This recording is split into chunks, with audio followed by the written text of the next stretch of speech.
Assalamualaikum warahmatullahi wabarakatuh. Bertemu lagi kita hari ini.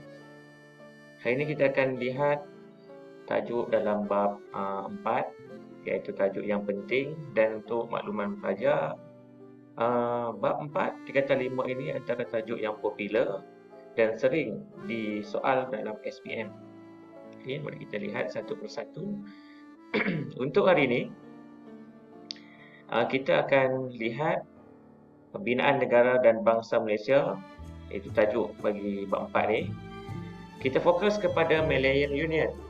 Okey, untuk kelas hari ini kita fokus untuk di akhir nanti kita akan lihat, kita akan dapat menyatakan kenapa Malayan Union itu diperkenalkan, dan kita dapat menyatakan ciri-ciri perjanjian Malayan Union 1946.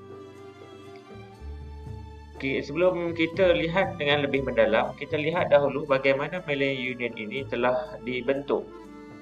Okey, Malayan Union ini telah diperkenalkan pada tahun 1946, iaitu pada 1 April 1946. Okey, dan selepas diperkenalkan, usaha ini adalah untuk menghapuskan negara dan bangsa sejak zaman Kesultanan Melayu Melaka. Maksudnya di sini British ingin mengubah sistem negara kita mengikut sepenuhnya apa yang diinginkan British, bukan lagi mengikut seperti zaman Kesultanan Melayu Melaka. Okey, dengan adanya Malayan Union ini, okey, British akan menarik balik dasar pra 1946 yang diamalkan sebelum ini.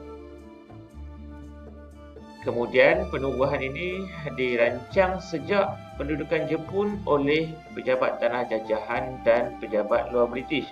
Maksudnya sewaktu kita di bawah kekuasaan Jepun, British telah membuat perancangan apa yang akan dilakukan terhadap tanah Melayu selepas perang. Okey, penubuhan ini telah dibentangkan di House of Commons London pada 1945. Dan selepas perancangan ini diluluskan oleh Sir Harold MacMichael, telah ditugaskan untuk mendapatkan persetujuan Raja-Raja Melayu. Di sinilah kalau kita tengok nanti bagaimana Raja-Raja Melayu itu sebenarnya telah ditipu ataupun senang kata telah dimanipulasi oleh Sir Harold MacMichael untuk menandatangani untuk mendapatkan persetujuan memperkenalkan Malayan Union ini. Okey, jadi pada tahun 1946 Malayan Union telah diluluskan oleh Parlimen England, dan penubuhan ini telah dibentangkan di House of Commons London 1945. Maka Sir Edward Gen telah dilantik sebagai gubernur yang pertama Malayan Union dalam mentadbir BMA ataupun British Military Administration selama lebih kurang 7 bulan. Okey, 7 bulan BMA ini mengambil alih tanah Melayu. Okey, kita tengok sebab-sebab Malayan Union telah diperkenalkan. Kalau dalam soalan dia sebut apakah faktor, apakah sebab-sebab, mengapakah Malayan Union diperkenalkan, itu semua adalah merujuk kepada faktor sebab, soalan yang sama. Okey, ini isi-isi yang penting dan harus diingat. Malayan Union ini telah diperkenalkan pertama sekali adalah untuk persediaan membentuk kerajaan sendiri. Ini merujuk kepada dalam Piagam Atlantik 1945, iaitu selepas pasca ataupun selepas Perang Dunia Kedua, semua negara-negara penjajah ini diminta untuk melepaskan tanah jajahan. Jadi dalam usaha tersebut, British melihat salah satu cara untuk memerdekakan tanah Melayu ataupun persediaan untuk kemerdekaan adalah dengan membentuk Malayan Union. Okey, yang mana menggabungkan tanah Melayu dan juga Singapura dan juga negeri-negeri Selat. Singapura itu tidak termasuk kerana dia adalah tanah jajahan mahkota. Okey. Seterusnya, sebab-sebab Malayan Union yang diperkenalkan adalah untuk membentuk satu bangsa yang dikenali bangsa Malayan Union. Sebelum ini tanah Melayu dikenali dengan bangsa Melayu. Jadi dengan kaedah ini Satu bangsa yang lebih spesifik ataupun senang kata, ingat balik tajuk sebelum ini, pembentukan sebuah negara mesti mempunyai satu bangsa sahaja. Jadi British ingin membentuk bangsa Malay Union, so menghapuskan sama sekali bangsa Melayu. Maksudnya bangsa Malay Union ini di dalamnya ada apa? Ada Melayu, ada Cina, ada India. Okey, British mahu membentuk bangsa Malay Union dan mahu pendatang melupakan negara asal mereka. Pendatang ini merujuk kepada orang dagang, iaitu orang Cina dan juga orang India. Mereka mahu orang pendatang ini menumpukan kesetiaan kepada Malay Union dan mereka tidak akan ingat lagi negara asal mereka kerana mereka adalah bangsa yang baru, iaitu bangsa Malay Union.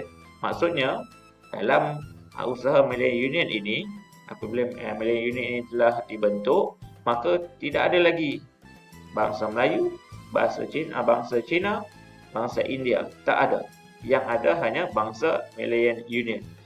Yang ini adalah selaras dengan apa yang disebut oleh Woodrow Wilson, iaitu pembentukan negara mestilah berdasarkan bangsa, satu bangsa. So, jadi British ingin membentuk satu bangsa yang baru, iaitu bangsa Malayan Union. Seterusnya, kenapa Malay Union ini diperkenalkan? Sebab nak menjimatkan kos pentadbiran. Yang mana sebelum ini kita lihat di tanah Melayu terdapatnya 3 pentadbiran yang berbeza. Okey, iaitu pertama sekali ialah negeri-negeri Melayu bersekutu. Yang kedua, negeri-negeri Melayu tidak bersekutu. Dan yang ketiga adalah negeri-negeri Selat. So, dengan menggabungkan ketiga-tiga pentadbiran ini, maka akan menjimatkan kos pentadbiran bagi British. Okey, kita lihat sini pentadbiran berasingan melibatkan kos yang tinggi yang mendorong British menyatukan sistem pentadbiran yang sedia ada. Okey, seterusnya, sebab Malay Union diperkenalkan juga adalah untuk mengawal kuasa ekonomi dan politik orang Melayu, yang mana British dapat memastikan sumber tenaga dan pelaburan berterusan. Yang kedua, kepentingan ekonomi British lebih terjamin. Maksudnya di sini, British ingin memastikan kuasa ekonomi merujuk kepada golongan raja dan juga pembesar dapat dikawal sepenuhnya oleh British. Seterusnya adalah untuk melahirkan pentadbiran yang licin, yang mana pentadbiran ini sebelum ini pentadbiran tidak seragam, yang mana saya sebutkan tadi ada 3, negeri Melayu bersekutu, tidak bersekutu dan negeri Selat. Okey, dan disebabkan perbezaan ini maka berlakulah kepincangan. Contohnya apabila berlakunya masalah di negeri Pahang, di negeri-negeri lain tidak dapat membantu, maka disebabkan itu dengan keadaan ini, kalau kita lihat, British ingin gunakan keseluruhan ekonomi yang ada dan selaraskan untuk satu pentadbiran yang sama, bukan berbeza-beza seperti sebelum ini. Okey. Seterusnya, kita lihat pada syarat utama Perjanjian Malayan Union. Okey, ini antara syarat utama, ciri-ciri Perjanjian Malayan Union. Semua negeri Melayu bersekutu dan negeri Melayu tidak bersekutu serta 2 negeri Selat disatukan. 2 negeri Selat ini adalah merujuk kepada Pulau Pinang dan juga Melaka sahaja. Manakala Singapura tidak termasuk kerana itu tanah jajahan mahkota British. Seterusnya, seorang Gubernur British akan dilantik oleh Baginda Ratu England dan mengetuai Malayan Union. Maksudnya, Gubernur British berkuasa, maka Raja ataupun Sultan sudah tidak berkuasa. Seterusnya, Majlis Eksekutif dan Majlis Undangan telah dibentuk. Okey, dan Singapura diasingkan kerana kepentingannya sebagai pelabuhan bebas. Maksudnya Singapura ini penting bagi British. Seterusnya, kewarganegaraan adalah menggunakan konsep jus soli, menjadikan asas kerajaan Malay Union. Maksudnya jus soli telah diterima pakai. Inilah salah satu sebab penentangan orang-orang Melayu terhadap prinsip ini. Raja-raja Melayu juga menjadi ahli majlis Raja-Raja Melayu yang hanya membincangkan soal agama, iaitu agama Islam dan juga adat istiadat Melayu sahaja. Di sinilah penentangan yang hebat telah dilakukan oleh raja-raja kita. Dan yang terakhir, seorang Pesuruhjaya negeri dilantik bagi setiap negeri sebagai ketua mentadbir di peringkat negeri. Maksudnya, di atas sekali adanya Gubernur British, di bawah Gubernur itu adanya Pesuruhjaya negeri yang akan menerima segala hal ehwal yang telah diarahkan oleh Gubernur British yang dilantik oleh Ratu England tadi. Jadi maksudnya di manakah peranan raja-raja? Raja-raja tidak ada peranan, hanya berperanan dalam hal ehwal Islam dan juga adat istiadat sahaja. Kalau kita tengok sistem pentadbiran Malayan Union, ini yang telah disebutkan tadi. Okey. Atas Gubernur Malayan Union, di bawahnya ada 3 badan, Majlis Eksekutif Malayan Union, Majlis Undangan dan juga Majlis Raja-Raja Melayu. Majlis Eksekutif ini adalah melaksanakan undang-undang sedia ada dan membantu Gubernur Malayan Union berserta dengan Majlis Undangan Malayan Union. Majlis Undangan ini adalah badan perundangan yang akan membuat undang-undang dalam Malayan Union ini. Dan yang ketiga adalah Majlis Raja-Raja. Kalau kita lihat, Majlis Raja-Raja tak terlibat dalam membantu Gubernur. Mereka hanya terlibat dalam hal ehwal agama Islam dan juga adat istiadat sahaja. Disebabkan itulah melihat kuasa Raja-Raja Melayu semakin berkurangan. Pesuruhjaya negeri pula di setiap negeri menjadi Pulau Pinang, Negeri Sembilan, Terengganu, Melaka, Johor, Perlis, Selangor, Pahang, Kelantan, Perak dan juga Kedah. Pesuruhjaya negeri ini yang akan berkuasa di setiap negeri tersebut.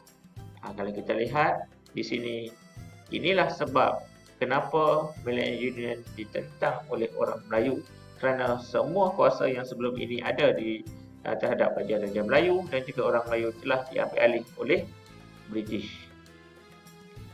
Dan bentuk pentadbirannya begini. Kalau kita lihat, ini adalah bendera Malayan Union.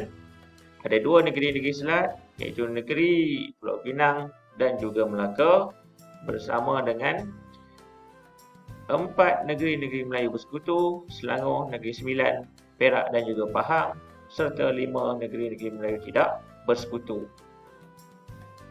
Jadi, inilah asas pembentukan Malayan Union yang telah dibentuk oleh British. So, itu saja kelas untuk hari ini. Kita akan pergi kepada tajuk berikutnya. Semoga apa yang telah disampaikan ini akan memberi serba sedikit pengetahuan kepada anak-anak pelajar sekalian. Sekian, terima kasih.